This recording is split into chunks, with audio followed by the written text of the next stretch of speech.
রাজনৈতিক ময়দানে ফের সংঘর্ষ, ফের আহত, মাথা ফাটানো, আগুন লাগানোর চেষ্টা। সামান্য একটা কারণ, সেখান থেকে বিশাল পরিস্থিতির সৃষ্টি। কোথায় ঘটলো এই পরিস্থিতি? কেনই বা সংঘর্ষ?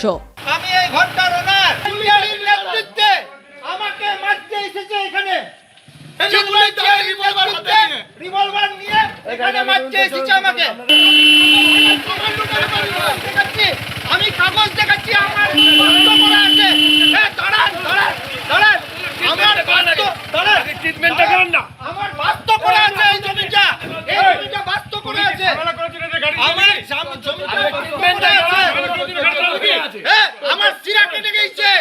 এরপর দুটো বক্তব্য শোনাচ্ছি, শুনুন।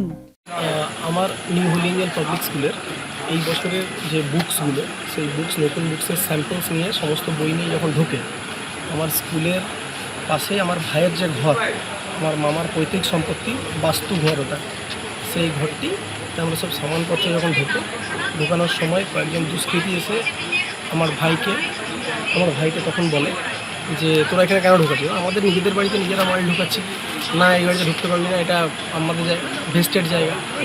আমার নিজের বাড়ি কি ভেস্টেড জায়গা হয়? আমার তো পৈতৃক সম্পত্তি, তার দলিল আছে, তার রেকর্ড আছে, তার সমস্ত কিছু আছে, স্কুলের বই রাখছি। তখন ওই বাবন ধীবর, ওর বাবার নাম উত্তম ধীবর, তার বাবার নাম সতু ধীবর, আর আকাশ বাউরি, তার বাবার নাম বৈদ্যনাথ বাউরি, তার সাথে সাথে মোহিত ধীবর, তার বাবার নাম লেট দীপক ধীবর, আর সঞ্জয় বাউরি, তার বাবার নাম লেট পরেশ বাউরি। এরা ওখানে দুষ্কৃতিমূলক আচরণ করে, মারধর করে, জিনিসপত্র কিছু ভাঙচুর, আপনারা দেখেছেন, স্পটে দেখেছেন ভাঙচুর করেছে। আমার ভাইয়ের গাড়িটাতে আগুন লাগিয়ে দিয়েছে এবং পুলিশ সেটা রিকভারিও করেছে। এবার আমরা পুলিশের দ্বারস্থ হয়েছি যে এরকম যদি দুশৃঙ্খলতা চলতে থাকে তাহলে আমরা কীভাবে বলবো? দুশৃঙ্খলতাটা বন্ধ করতে হবে। আপনার পুলিশকে মানে দেখলাম আপনার ভাইয়ের মাথায় চোট লেগেছে। ভাইয়ের মাথা ফেটে গেছে, ভাইয়ের মাথা ফেটে গেছে। ভাইকে অলরেডি রেফারও করেছে আসানসোল এসডি হসপিটালে, সেখানে নিয়েও যাচ্ছি। ভাইয়ের মাথা থেকে ব্লাড বন্ধ হচ্ছে না, ঠিক আছে। দুষ্কৃতিমূলক আলোচনা কেন এই হামলা কেন বুঝে উঠতে পারছি না। এলাকা তো দুষ্কৃতিতে স্বর্গরাজ্য হয়ে গেছে, কে করেছে কি মনে হয়? আমি বললাম তো, এই ব্যক্তিগুলোই করেছে। ওরা কি কোনো পার্টি থেকে জড়িত আছে? দেখুন, আমি পার্টি দল এতে যাচ্ছি না, আমি এই ব্যক্তিগুলো করেছে। আপনি কি কোনো পার্টির সঙ্গে যুক্ত আছেন? না, আমি কোনো পার্টির সঙ্গে যুক্ত নই। আমি হোলি অ্যাঞ্জেল স্কুলেরই কর্ণধার। এরা সব আজরা গ্রামের বাসিন্দা, আজরা পঞ্চায়েতের অধীনে আজরা গ্রামের বাসিন্দা। এরা এদের মেন রাস্তার ওপর দুটো গাড়িকে দাঁড়িয়ে থাকতে দেখে একটা বিল্ডিংয়ের সামনে এরা 5-6 জন ছেলে গিয়ে জিজ্ঞেস করে এই গাড়িতে কি আছে। তো ওনারা কিছু বলছিলেন না। তারপর আরও 2-3 বার জিজ্ঞেস করার পর ওখানকার তৃণমূল আশ্রিত যে সমস্ত দুষ্কৃতী আছে, যেমন হচ্ছে হরেরাম সিংয়ের ভাইপো গোবানা কি নাম, বল্লভ তিওয়ারি, আর ওর ভাইপো রনি তিওয়ারি অতর্কিতে আক্রমণ করে এবং তার সঙ্গে আরও 5-6 জন ছেলে মিলে এদের উপর অকথ্যভাবে অত্যাচার শুরু করে।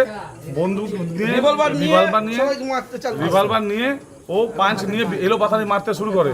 তার ফলে আমাদের 10-12 জন লোক বিজেপির সব আহত হয়ে আছে। একজনের তো খুব সিরিয়াস অবস্থা, ওনাকে আসানসোল হসপিটালে ট্রান্সফার করা হচ্ছে, সাব ডিভিশনাল হসপিটালে।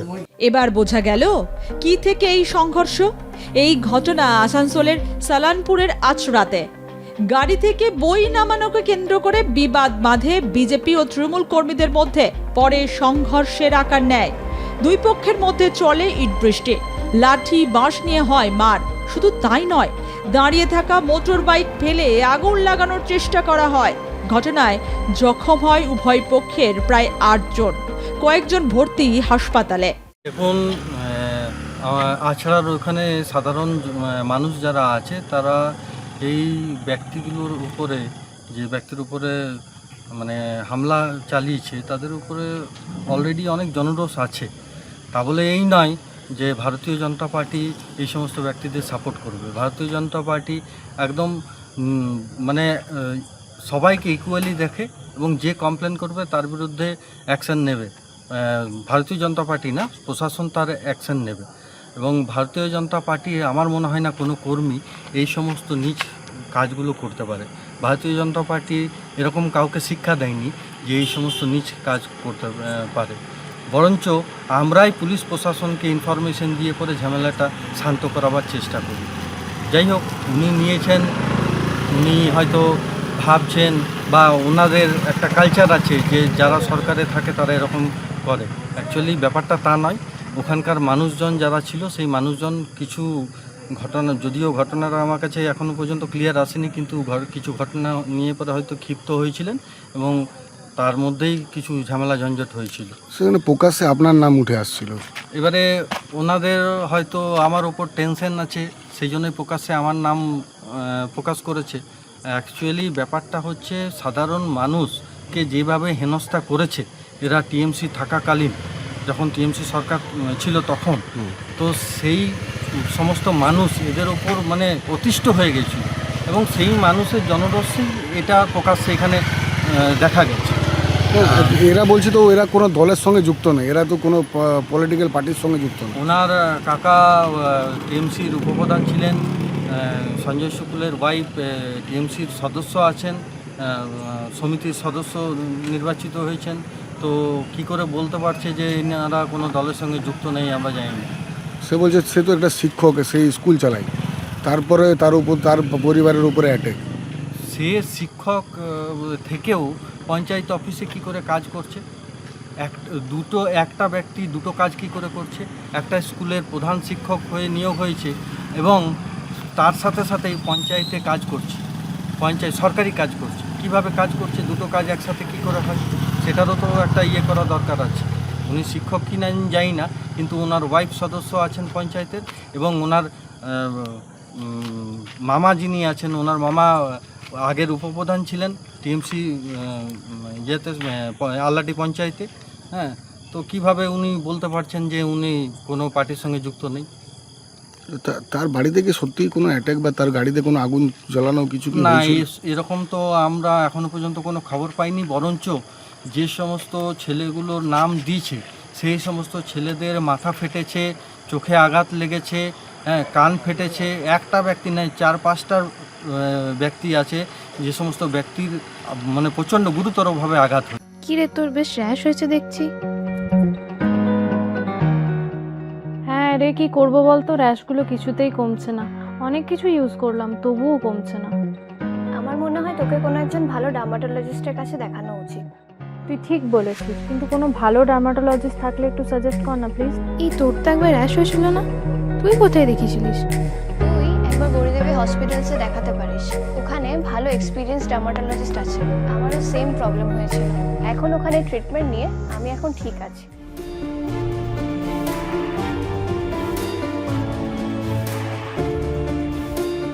গৌরী দেবী হসপিটাল, রাজবাঁধ, দুর্গাপুর। যোগাযোগ 8001003333, 8001113333।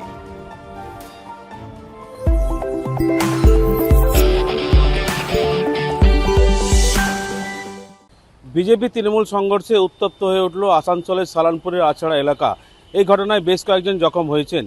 ঘটনার সূত্রপাত গাড়ি থেকে বই নামানোকে কেন্দ্রকে কিন্তু দুপক্ষের মধ্যে সংঘর্ষ হয়।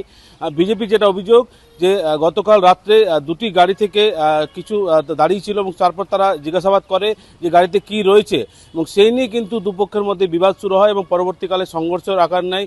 অভিযোগ দুপক্ষের মধ্যে ব্যাপক ইট বৃষ্টি এবং লাঠিসোঁটা নিয়ে আক্রমণ করা হয়, এমনকি দাঁড়িয়ে থাকা একটি মোটর বাইকে কিন্তু আগুন লাগানোর চেষ্টা করা হয়। ঘটনাস্থলে সালানপুর থানার বিশাল পুলিশ বাহিনী পৌঁছে পরিস্থিতি নিয়ন্ত্রণ করেছে। এই ঘটনায় উভয় পক্ষের বেশ কয়েকজন জখম হয়েছে, বেশ কয়েকজনের মাথায় কিন্তু আঘাত লেগেছে। ইতিমধ্যেই বেশ কয়েকজনকে আসানসোল জেলা হাসপাতালে ভর্তি করা হয়েছে।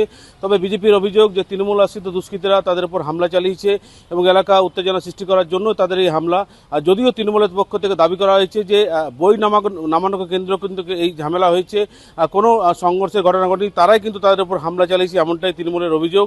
ইতিমধ্যেই পুলিশ কিন্তু ঘটনার তদন্ত শুরু করেছে, যারা আহত তাদের চিকিৎসা চলছে এবং এই ঘটনায় কিন্তু এলাকায় যথেষ্ট উত্তেজনা ছড়িয়েছে। আসানসোল থেকে ছোটন সেনগুপ্ত, আর+ নিউজ।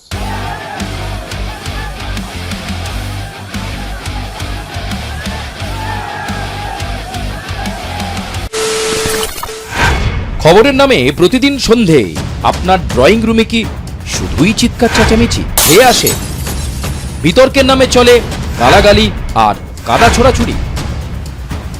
এবার সময় পরিবর্তনের, কারণ আমরা কান ফাটানো চিৎকারে বিশ্বাস করি না। আমরা বিশ্বাস করি খবরের সত্যতায়।